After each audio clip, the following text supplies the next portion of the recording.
All right, 2.4, the issues of the antebellum period. Now we're going on to theme 2, abolition and women's rights. It's important to note a few things about African Americans during the antebellum period. And the first is that there were African Americans in the North and the South. And the northern states had been emancipating their slaves since the Declaration of Independence back in 1776. This does not mean that slavery was abolished in the North at that point. Some states still had slaves all the way up until the 1830s. Now, what they did do is that under the Articles of Confederation government, slavery was prohibited in the old Northwest Territories by the Northwest Ordinance. That's the area in orange here. That doesn't mean that they were quite free in the North. They were not equal citizens. They were considered second-class citizens. They didn't have the same rights as many of the white settlers in the North, the white citizens in the North. They did have the right to marry, but many other rights were taken away. Specifically, they were disenfranchised, these African Americans in the North. Their right to vote was taken away, even during the time of universal white male suffrage. There was also a practice of de facto segregation, which means they're not separated by law, but it happens in practice. There were African American sections, there were white territories. Typically, there was no intermingling. Also, in terms of employment, African Americans were often the last hired in a factory or on a job, and they were going to be the first ones fired. Again, discriminatory practices, not required by law, but happened in practice. Now in the South, almost all African Americans in the South were slaves, but it depended on where they lived, whether or not they were free African Americans or whether they were all slaves. And the quality of the slave's life depended on where they were. In the Upper South, there were relatively few slaves to a plantation, which means there was much more contact with the slave master, and they had relatively little in the way of impact on the culture. In the Deep South, like say here in South Carolina, especially along the coast, they were working on that task system, and there were more slaves, which means there was more interaction between the slaves. They had more time to discuss and develop their own culture, which is what gives us that Gullah Geechee culture here locally. Also, a rice plantation is different than a cotton plantation, is different than, say, a western plantation versus an eastern plantation. And each plantation is a little different, and a lot of the treatment of the slave depended on the benevolence or the kindness of the slave master. Even a kind master, though, treated slaves as if they were property. They are an investment they are an asset to be used up. So one could question whether or not even a kind master was morally kind, because they have taken away the freedom of another person. So a kind master would treat a slave well because he saw it as an economic investment, meaning they're going to feed the slave well, they're going to give them decent housing, they're going to give them clothing to keep them warm, not because they're being nice, but because they want to be able to get a lot of production out of that slave before the slave passes away. They have paid all of their money up front for the slave. They want to make sure they get a large return on that investment. They don't want to have to buy another slave in 2 or 3 years. So they want that slave to be living a long, productive life, which means there wasn't as much violence and brutality against slaves as what sort of pop culture makes us think of, but still, there was enough of that it was a horrific system. There were freed African Americans in the South. We'll refer to them as freedmen. They mostly lived near cities. Typically, they were artisans, which means they were skilled craft workers, coopers, shoemakers, those kinds of people, iron workers. They had more opportunities in the South because than a free Northern African American, because their skills were more in demand than in the South. Because the South didn't have much of in the way of an industrialization, which means there wasn't that large immigrant class to take up the jobs, which means the African American artisans were able to get more work. Southern freedmen were also second-class citizens. They had no civil or political rights. It wasn't like they were treated better. It's just they had more opportunities to work.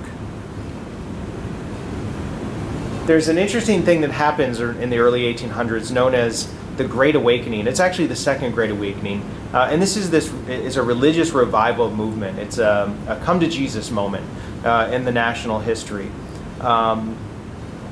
It's a national movement. This tells us a few things. First, is a refiring of an American Christian mentality, which means it had gone away for a little while. You can't have a reemergence if it didn't go away for a little bit. And more importantly to our study and for Standard 2.4, the Great Awakening helped to develop reform movements like the education movement, prison reforms, and most importantly for us, the abolition movement. It's important to know, and this is going to come up again, abolition is different than the free soil movement, which I mentioned in the last theme. Abolitionists believe that slavery is morally abhorrent. It is completely, absolutely, unequivocally wrong. It shouldn't exist at all. Free soilers don't care about slavery. They just don't want slaves near them in a given area. Because if slaves are allowed in a given area, then that means plantation owners will move in and buy up all the land. And that means that those white settlers will not be able to buy land or won't be able to get jobs because the plantation elites have taken it all up. So free soilers are making an economic argument.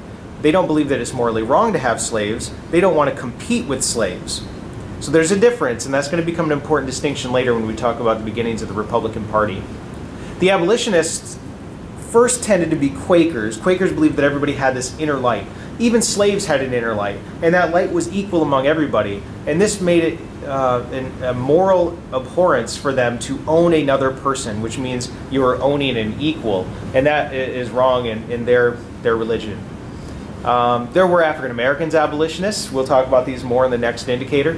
Nat Turner, Frederick Douglass, Harriet Tubman.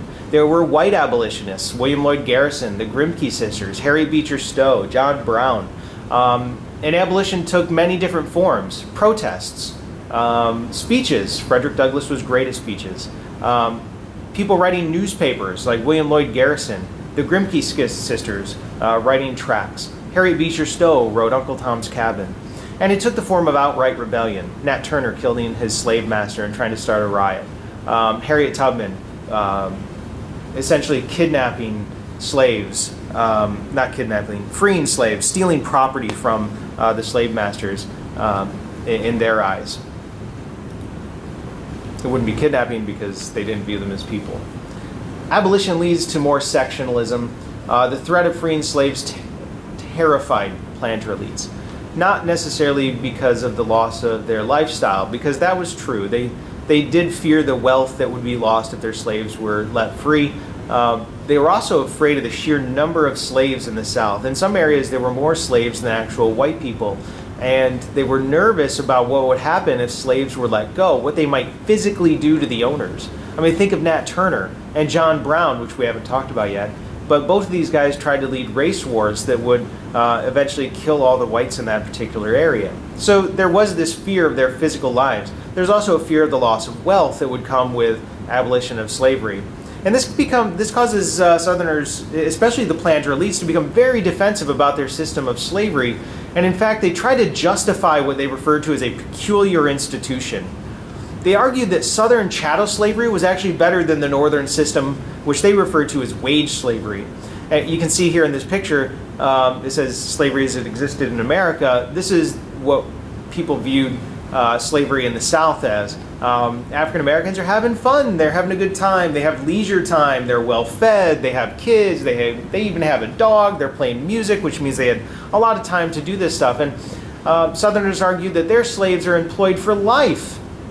Even if they get injured, even if they get sick, they're still going to be fed, they're going to be clothed, they still have Sundays off to go to church, and they can have days off like this to have a party. This is not always true because they're nice.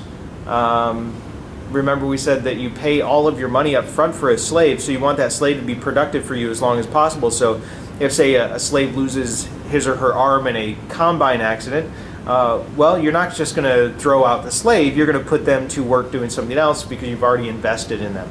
So they become daycare, or they're out picking cotton instead of working the horses. They find some other work for them to do. Now, this is compared to Northern wage slavery, where the Southerners said, we take care of our slaves regardless of whether or not they get sick or injured. They said in the North, well, you have a system like in the picture here. They become poor, they become destitute. If they can't work, if they're unable to work, if they're sick, if they're off on having a baby, well, they just get fired and they're left destitute because it's cheap industrial labor and it's easily replaceable. And if you can't show up to work one day, they just fire you and hire somebody else. And this leaves people out on the streets. And the Southerners said, we would never do that. If a factory closes or someone works for a cheaper rate, well, that's tough luck for the worker. They're out of a job. So, and I know this says slavery as it exists in England. It's a nice stand-in for the wage system in the North. They also justified it through paternalism. Southern slave owners felt that the slaves were childlike, they were ignorant, they were savages. And the slave owners felt that they were taking care of these sorry individuals, and they were Christianizing them to go along with it. They were essentially acting like a father to the children that are the slaves. They didn't feel that the slaves would be able to make it on their own. This belief in minorities as being inferior is going to creep back up during industrialism. It's going to be known as social Darwinism. We can still see echoes of it in 2013 in some of our political discourse. This is going to be the division of the nation. It's this tension that's caused by the extension of the slave system into the West. And it's going to become more evident as we get into Standard 3. Right? There's a rift between the Northerners and the Southerners about what to do with new territories as they come into the Union. It's also important to remember that the North is not absolved from any guilt of this slavery system. The Northerners can't say that they didn't benefit from slavery. Not all Northerners were abolitionists, first of all. In fact, even some abolitionists didn't support equality under the law. They just felt that there shouldn't be slavery. They were okay with second-class citizenship. And also remember, too, that many in the North were benefiting from the slavery system. Cotton traders were making profit off of the slave system. People that made cloth were selling those goods on the plantation. So many people in the North were benefiting from the plantation system as well. The abolition movement, oddly enough, also gives us the foundation of women's rights. Many women wanted to join the abolition fight.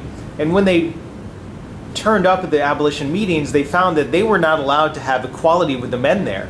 And many women started to question why they were fighting for freedom of slavery, freedom for the slaves, when they in fact were being treated as slaves to a patriarchal or male-dominated system.